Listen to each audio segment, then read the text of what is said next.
The smartest villains of all time, Moriarty, Sherlock Holmes.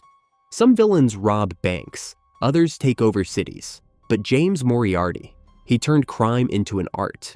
But Moriarty had a problem. He was too smart for his own good. He didn't just commit crimes, he orchestrated them. He didn't pull the trigger or break into vaults himself. No, he made others do it for him. Like a spider in a web, Moriarty controlled a global crime syndicate without ever leaving his chair. But this is where it gets wicked. Need a rival taken out? He knew a guy. Need a government to collapse? He had a plan.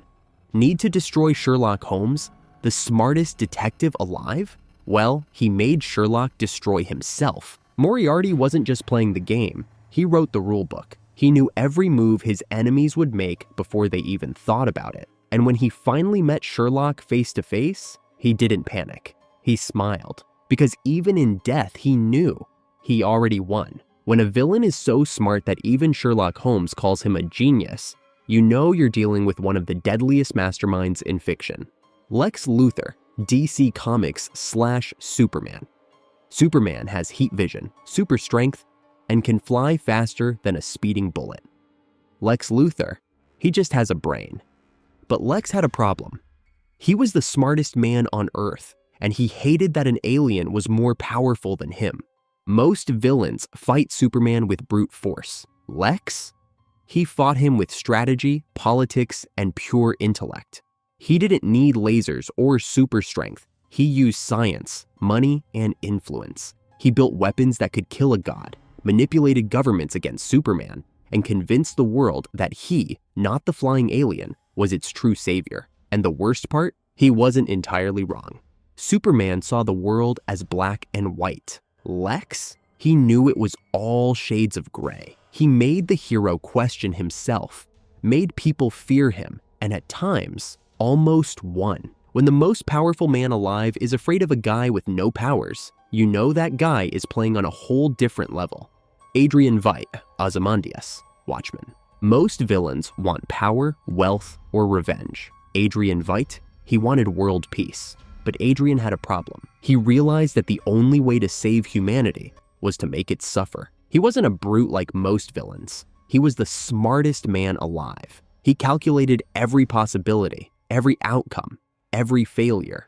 And he came to one brutal conclusion. If left alone, humanity would destroy itself. And this is where it gets wicked. He staged the biggest hoax in history. He killed millions in a single day, not for power, not for greed, but to trick the world into uniting against a common enemy. And the worst part? It worked. By the time the so-called heroes figured it out, it was too late. They couldn't expose him, because stopping him would mean undoing world peace. When a villain is so smart that even the good guys let him win, you know you're dealing with someone who isn't just playing the game. He's rewriting the rules. Ra's al Ghul, Batman Universe. Most villains want money, revenge, or chaos. Ra's al Ghul, he wanted to save the world by destroying it. But Ra's had a problem. He believed that humanity itself was the disease, and he was the cure. Ra's wasn't just a warrior or a genius. He was both. For centuries, he used the Lazarus Pit to cheat death, outliving empires, and masterminding a shadow war against corruption. His League of Assassins didn't just kill criminals. They erased entire civilizations when they became too rotten. But his greatest target? Gotham City. To him, Gotham was beyond saving, a symbol of everything wrong with humanity. So he set out to burn it to the ground, believing that only through destruction could true balance be restored. And when he met Batman, he didn't want to kill him. He wanted to make him his heir, because Ra's wasn't just another villain. He thought he was the hero. When a man is so smart, so dangerous, and so convinced he's right, even Batman has to question himself. You know he's playing in a league of his own. Wilford, Snowpiercer. The world froze. Billions died. And yet, one man still had everything under control. But Wilford had a problem. He didn't just want to survive. He wanted to rule. While the rest of humanity froze to death, Wilford built Snowpiercer, a self-sustaining train that never stops, carrying the last survivors of Earth. Sounds like a safe haven, right? Wrong.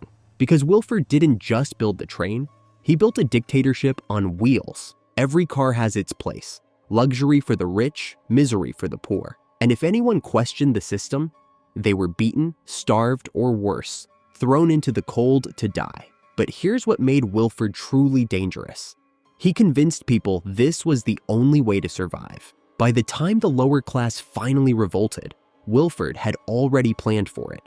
He didn't just control the train, he controlled the rebellion itself. When a man is so smart that he can enslave humanity and still be worshipped as its savior, you know you're dealing with a true mastermind. Andrew Ryan, BioShock.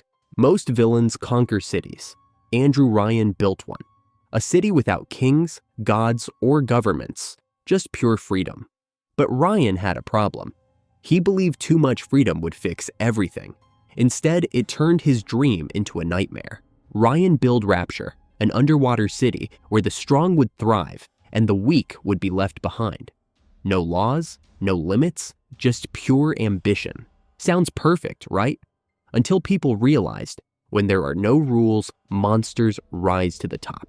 His society collapsed into chaos. Scientists played God. Criminals ran wild. And addicts turned into mindless killers. But instead of stopping it, Ryan doubled down. He saw the destruction and said, "It's their fault. Let them burn." And when a man finally came to take him down, Ryan didn't fight back. He just smiled and said 5 words that proved his genius and his madness. Would you be kind? When a villain is so smart he tricks you into killing him, you realize he wasn't just running a city. He was playing a game you never even knew you were in.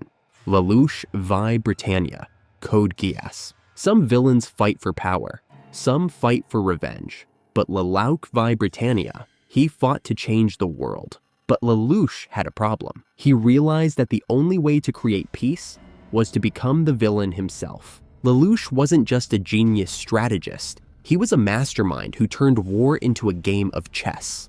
With the power of Geass, he could make anyone obey his command. But his real weapon?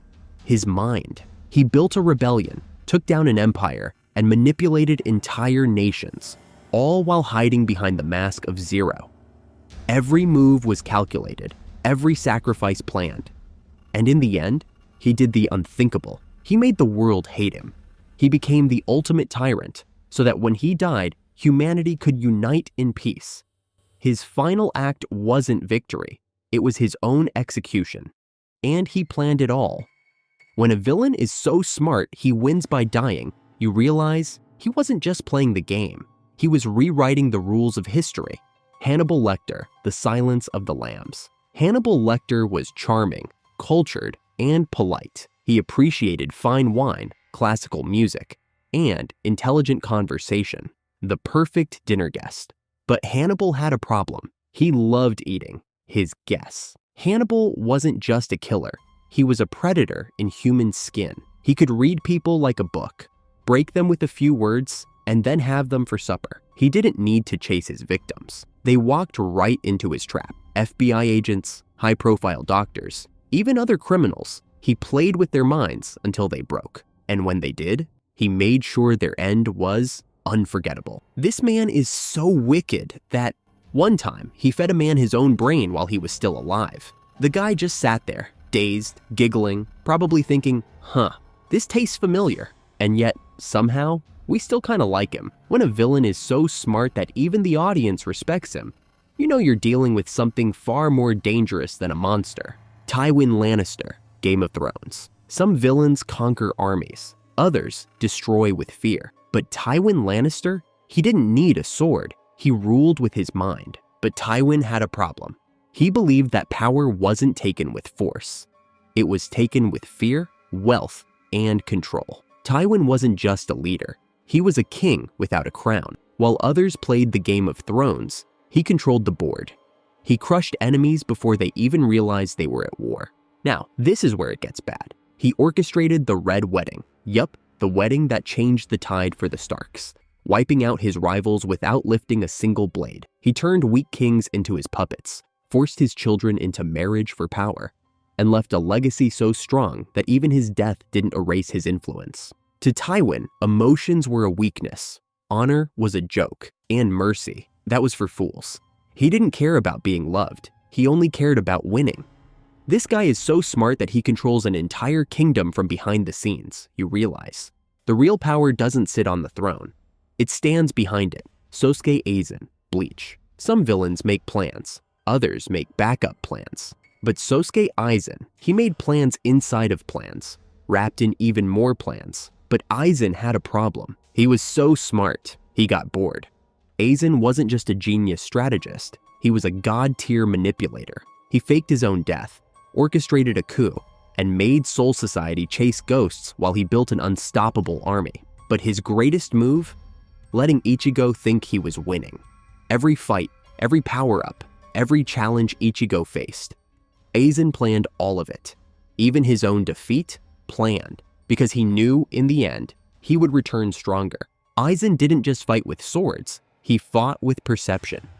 He could make you see what he wanted, hear what he wanted, and believe what he wanted, until you had no idea what was real anymore. When a villain is so smart that even losing is part of his plan, you realize he wasn't playing the game, he was designing it. So that's it for today's video. Share your thoughts in the comments section, and we'll catch you up in the next video.